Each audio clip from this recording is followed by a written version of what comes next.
আচমকাই social media তোলপাড় গায়িকা ইমন চক্রবর্তীকে নিয়ে। গুঞ্জন শোনা যাচ্ছে ইমনকে নাকি তার স্বামী নীলাঞ্জন ঘোষ মারধর করে বাড়ি থেকে বের করে দিয়েছেন। এই খবরে স্বাভাবিকভাবেই চিন্তিত ইমনের ভক্তগণ। এমনকি খবরটি ইমনের বাবার কাছেও পৌঁছেছে। মেয়েকে নিয়ে রীতিমতো উদ্বিগ্ন ইমনের বাবা। খবরটি ছড়িয়ে পড়া মাত্রই অনেকেই গায়িকার কাছে এই বিষয়টি নিয়ে জানতে চেয়েছেন। অবশেষে মুখ খুললেন ইমনের স্বামী নীলাঞ্জন। আনন্দবাজার.com-কে নীলাঞ্জন বিরক্ত প্রকাশ করে জানিয়েছেন, ইমনকে নাকি মারধর করেছি, শুধু মারধর নয়, ওকে নাকি বাড়ি থেকে বের করে দিয়েছি।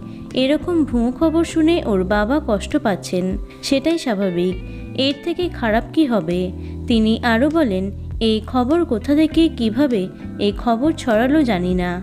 কথা কাটাকাটি কোন পরিবারে না হয়, তা বলে মারধর করে বাড়ি থেকে বের করে দেওয়ার মতো গুরুতর অভিযোগ চাপিয়ে দেবে। ইমনও বিষয়টি নিয়ে সোশ্যাল মিডিয়ায় বিরক্তি প্রকাশ করেছেন। খবরটি যে কেবলমাত্রই গুঞ্জন তা তাদের কথা থেকেই বোঝা গেছে। এইসব ভুয়ো খবরে ইমন এবং তার স্বামী গুরুত্ব না দিলেও হঠাৎ করে এসব খবর পরিবারের কাছে পৌঁছলে তারা যে উদ্বিগ্ন হবেন এটাই স্বাভাবিক। তো বন্ধুরা, ভিডিওটি এটুকুই। টলি দুনিয়ার অন্যান্য খবর পেতে চ্যানেলটি সাবস্ক্রাইব করতে পারো। ধন্যবাদ।